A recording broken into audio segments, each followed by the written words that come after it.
Good morning, teachers and students. I'm Maya Lopez. And I'm Kathy Gomez. And you're watching Mass News.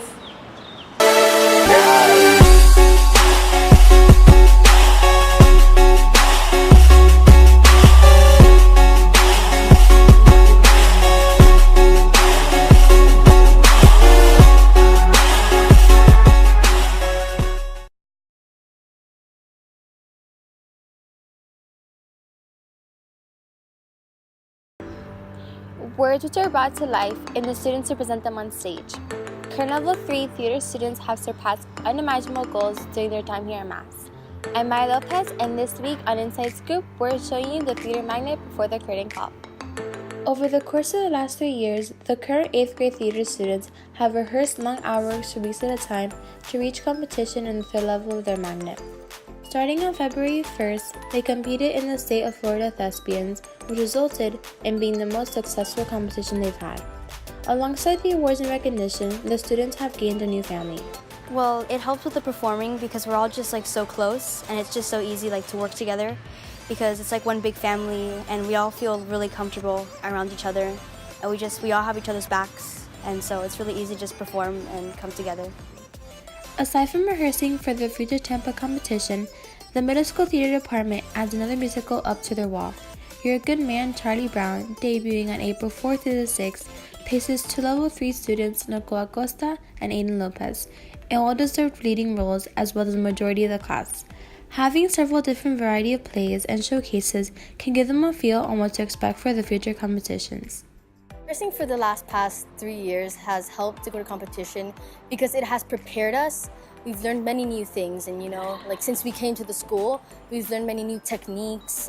We've done skits in class, and that's what all the rehearsal has just led up to competition. Based on previous outstanding achievements, the upcoming high school students are expected to be nothing less than a critic's choice. I'm Maya Lopez signing off for Inside Scoop. now to Gabby with Through the Lens. Throughout the years, Peter Rabbit has appealed to audiences of all ages.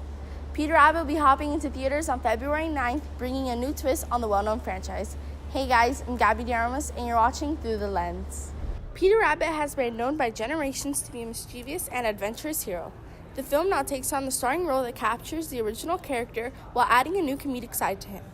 In the film, Peter's feud with neighbor Mr. McGregor, played by Donald Gleason, escalates to greater heights as they rival for the affections of the warm-hearted animal lover Bee, played by Rose Byrne.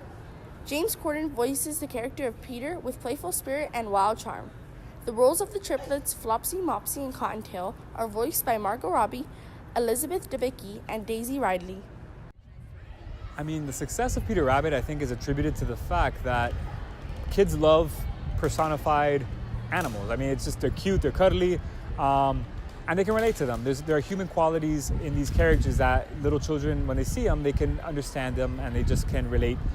And I think Peter Rabbit is timeless. It's simple, it's grounded in some kind of reality.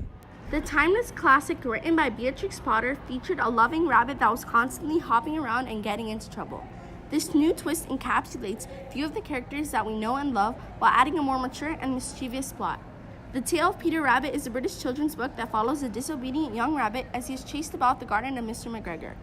He escapes home and returns to his mother, who puts him to bed after dosing him with chamomile tea. Peter was always naughty in the original books, of course, but naughty in the sense that his worst crime was to break into Mr. McGregor's garden.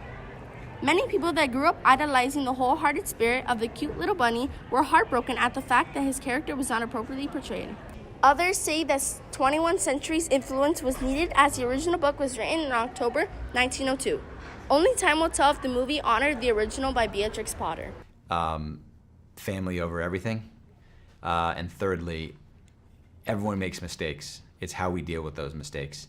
And I believe there's strong messages in this movie, but they're delivered without any medicine, with a lot of sugar, and a lot of carrots. So it's on the way home when I think you're going to realize what the messages were. No matter how the classic heartwarming story evolves through time, its message and tale will always come to light. Be sure to stop by theaters on February 9th to share a fun experience. I'm Gabby Diarmas signing off for Through the Lens.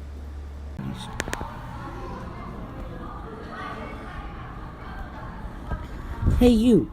Yeah, that's right, you. Do you enjoy board games, breakfast, no uniform days, and movies? Collect box tops. Wait, you don't know about box tops? Well, box tops are these small tickets that you can cut out of select boxes that you can turn into the school. And if you're the lucky person to turn in the most box tops at the end of the year, you can become principal for the day. Now go and collect.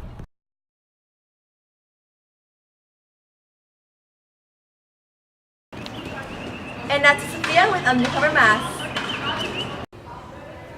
When it comes to Valentine's Day, people think of love and affection. However, this family was left with a present that ended their happily ever after. I'm Sophia Brito, and you're watching Undercover Mass. On Valentine's Day of 2000, a little girl from North Carolina by the name of Asha Degree was apparently abducted from her bed in the middle of the night. However, police have a reason to believe that she woke up and walked out of her house on her own terms, due to a recent basketball game that she had lost earlier that day.